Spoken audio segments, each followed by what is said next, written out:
A questão da prisão do Bolsonaro continua sendo muito questionada por juristas, né? Como eu falei para vocês, a esquerda está usando muito a imagem. Ah, mas ele tentou deturpar a tornozeleira e coisa e tal, tentou queimar a tornozeleira. E isso é irrelevante. Como eu falei para vocês, não faz diferença nenhuma do ponto de vista jurídico. Praticamente todo mundo que usa tornozeleira, meu amigo, em algum momento tenta enfiar um negócio ali, tenta quebrar aquela porra, porque é um incômodo aquilo ali, né? Então isso é a coisa mais normal do mundo, não tem nada demais esse negócio, embora, é lógico, eu reconheça que do ponto de vista de marketing, do ponto de vista de propaganda, isso machuca o Bolsonaro, né? Mas os juristas são unânimes em apontar que essa prisão é absurda. E o que vai vir daí? Vamos ver.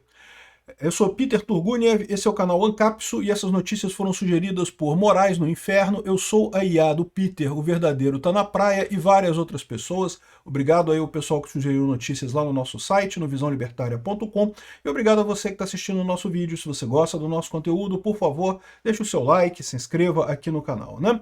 Então, a Gazeta do Povo, eu vou falar de vários jornais aqui, tá? Todos eles com a mesma visão de que juristas criticam essa prisão do Bolsonaro. Vigília não é motivo para pedir prisão preventiva de ninguém. Ah, mas ele ia tentar fugir. Bota mais guarda lá, não havia necessidade de botar prisão preventiva, não tem lógica nenhuma isso daí, né?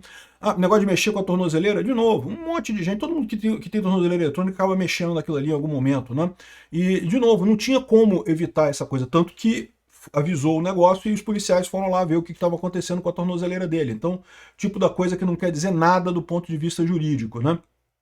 Então, esse é o ponto, né? Aqui, ó. A ordem de prisão preventiva do Bolsonaro, determinada pelo Alexandre de Moraes, foi vista com muitas ressalvas por juristas que acompanham o caso, né? Moraes entendeu que a vigília teria potencial de prejudicar o cumprimento de determinadas eventuais medidas judiciais. Em outras palavras, que a reunião de pessoas poderia prejudicar a prisão do Bolsonaro ou facilitar uma possível fuga. De novo, além do duplo padrão, né? Porque quando foi o Lula enfiou num sindicato, vocês lembram que ele ficou dentro do sindicato lá um tempão, fazendo discurso, não sei o que lá, e coisa e tal. E né, um duplo padrão aí. Segundo, que ninguém ia impedir a polícia de cumprir nada, porque não ia entrar nem no condomínio, ia ficar do lado de fora do condomínio, onde foi... Aliás, a vigília acabou acontecendo ontem, tá? A gente vai falar sobre ela também aqui. E com relação a fugir, não tinha como, tem guarda na porta do condomínio dele, lá tem guarda na porta da casa do Bolsonaro, né? Ainda que tenha havido alguma tentativa de adulterar a tornozeleira, haveria outras medidas menos gravosas a serem tomadas, como reforço na segurança e advertência. Manda mais soldado para lá e pronto. Como muitos analistas têm dito, essa determinação reforça a tese da perseguição e não de um tratamento isonômico, é o que disse o doutor em Direito Constitucional pela USP, né? O Alessandro Chiarotino. Um defensor público e professor de Direito Processual da Universidade do Estado do Rio de Janeiro, o José Roberto Porto Melo, avalia que as duas hipóteses citadas por Moraes poderiam ter sido resolvidas mediante reforço policial e não prisão. Existem outras medidas no Estado Democrático de Direito que seriam mais adequadas do que a prisão preventiva. Enfim, o fato é esse, todo mundo sabe que essa prisão decorreu muito mais do Moraes querendo prender o Bolsonaro mesmo por motivos aleatórios. Primeiro, ele quer fazer a tese da igualdade entre Bolsonaro e Lula, de dizer que, tá vendo, Bolsonaro também é ex-presidiário, também está preso, como eu falei no vídeo de ontem, também foi preso, a mesma coisa, a mesma salinha na PF, coisa e tal, ok que é uma outra salinha numa outra PF, mas é basicamente a mesma coisa, né? Juridicamente não tem nenhum embasamento para essa prisão. E tem um outro ponto também, que aliás o Eduardo Bolsonaro vai mencionar daqui a pouco, que é a questão de que o Alexandre de Moraes quer usar isso contra a Magnitsky. Muita gente aqui no Brasil está achando que a Magnitsky não pegou, que o Alexandre de Moraes não está sentindo nada. É lógico que ele está sentindo, galera. Pode ter certeza que ele está sentindo. É que eles estão fazendo um esforço muito grande para ele não transparecer que está sentindo a Magnitsky. Estão fazendo um esforço enorme para isso. Ele não vai aguentar muito tempo isso. E aí essa prisão serve até para esse motivo também. Ele garantindo que o Bolsonaro pelo menos pegou algum tempo na prisão, algum tempo na Polícia Federal, ele já tem esse discurso pronto, caso precise voltar atrás. Ele quer usar isso para negociar com os Estados Unidos a Magnitsky dele, está mais do que claro. Mas não vai ter chance nenhuma disso, né? Aqui, ó, o vice-chefe da diplomacia dos Estados Unidos criticou a prisão provocativa e desnecessária do Bolsonaro e atacou Alexandre de Moraes. O Christopher Landau já tinha feito essa denúncia ontem, né? Ele falou que está profundamente preocupado com a provocação e a prisão provocativa e desnecessária do Bolsonaro, mais do que óbvio isso, né? A embaixada americana dos Estados Unidos aqui no Brasil também disse que Moraes expôs o STF à vergonha e que é um perigo para a democracia, reforçando a crítica ao Alexandre de Moraes.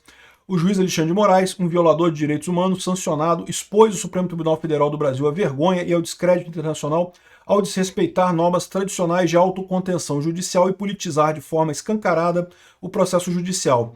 Os Estados Unidos estão profundamente preocupados diante do seu mais novo ataque ao Estado de Direito e à estabilidade política no Brasil.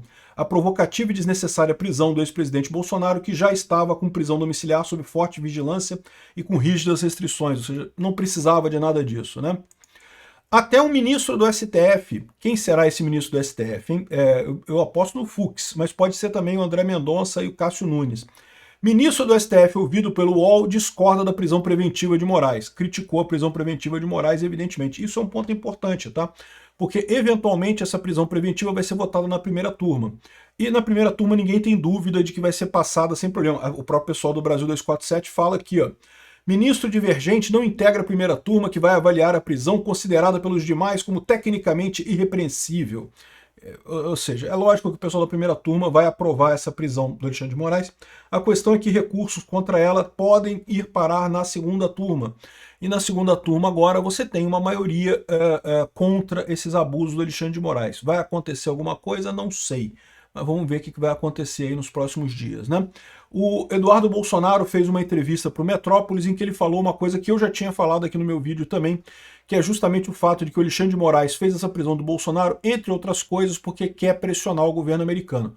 O Trump, ao retirar as tarifas de 40% sobre o Brasil, mostrou fraqueza. Mostrar fraqueza com gente que é ditador, né, que é filhote de ditador, isso é fatal. O Alexandre de Moraes aproveitou a oportunidade para prender o Bolsonaro, para tentar... E não, eu quero a minha Magnitsky também, tem que brigar com a minha Magnitsky também. Olha só o que o Eduardo Bolsonaro fala aqui. Eu não vou botar o vídeo inteiro, não, vou botar só um pedaço aqui. O que eu sei pelos bastidores é que o Moraes está nessa questão de prender o Jair Bolsonaro, achando que isso pode ser usado a favor dele numa mesa de negociação com o governo Trump, para que, enfim, possa retirar a lei Magnitsky contra ele. Eu só tenho a adiantar, lê do engano. Faz todo sentido o que diz o Eduardo Bolsonaro aqui. Eu mesmo já tinha aventado essa hipótese no meu vídeo anteriormente, né? Faz todo sentido isso. Bom, o Bolsonaro já está preso na Polícia Federal. Michele Bolsonaro deve visitar Bolsonaro nos próximos dias, né? Já pediu autorização e deve ter autorização para visitá-lo lá na prisão.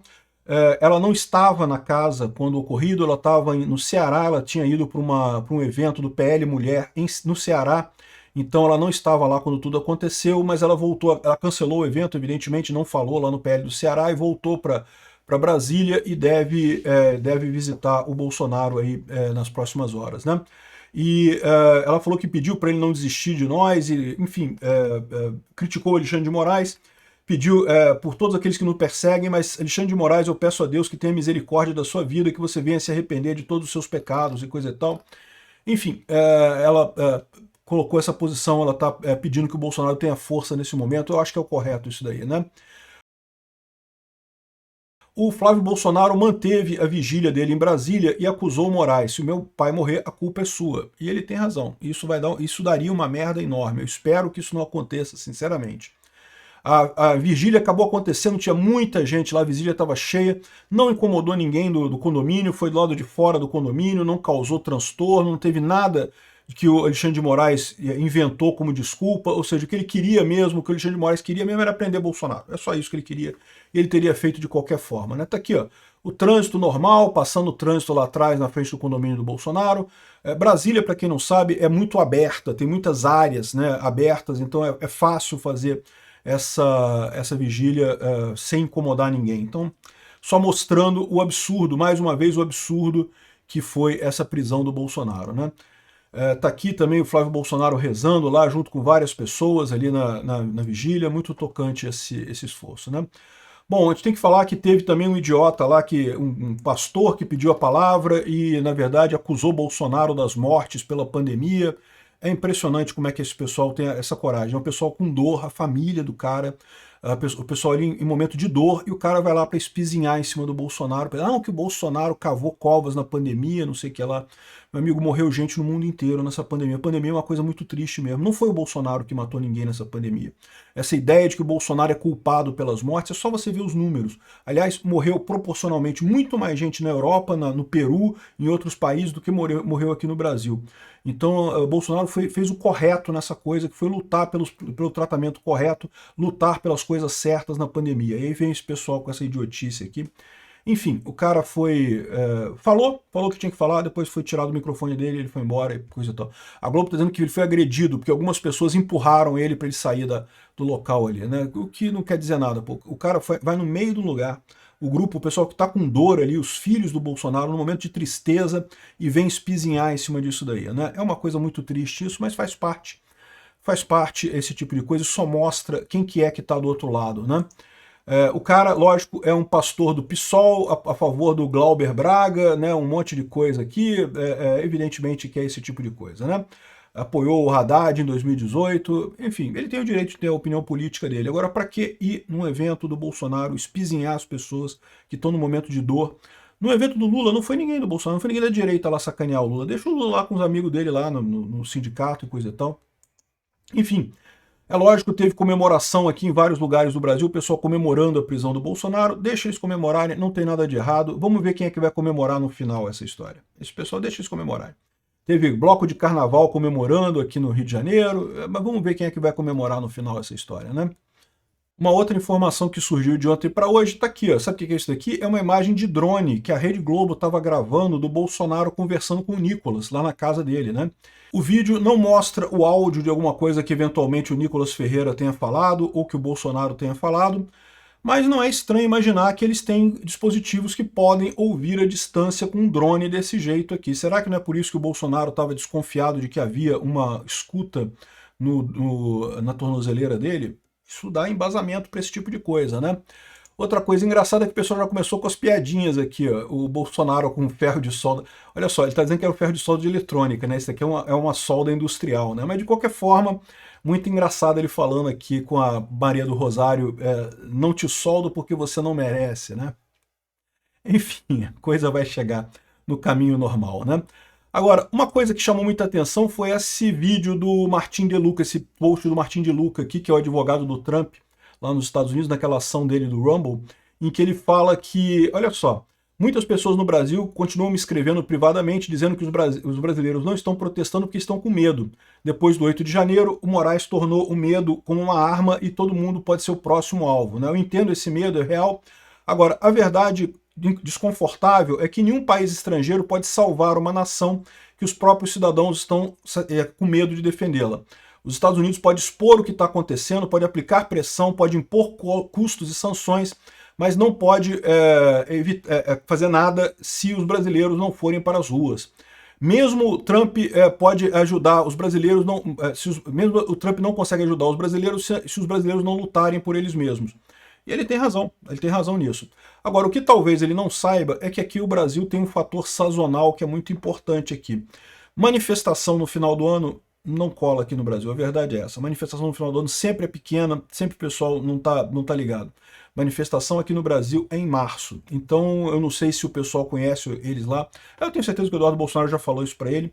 Pode se preparar para manifestações grandes em março do ano que vem. Março do ano que vem tem manifestações grandes, são manifestações que certamente o pessoal vai fazer a coisa direito, vai ter muita gente protestando. Então, eu tenho certeza que o brasileiro não está morto, não está anestesiado. O brasileiro está puto da vida, está, de certa forma, desacreditado nas instituições, está desacreditado em alguma resposta. Eu vejo muita gente pessimista aqui no Brasil, mas eu tenho certeza que o brasileiro vai se levantar na hora certa, sim. E a hora certa é março do ano que vem. Essa hora vai acontecer. Ele está absolutamente correto. A gente não quer golpe, a gente não quer derrubar o governo, não queremos nada disso. Mas manifestar insatisfação a gente tem que fazer. A gente tem que correr atrás disso. Principalmente para mostrar de que lado a gente está na época da eleição em 2026. Obrigado por assistir nosso vídeo até o final. Tem alguns links para você nos ajudar aí na tela e também na descrição desse vídeo. Contribua com o nosso projeto.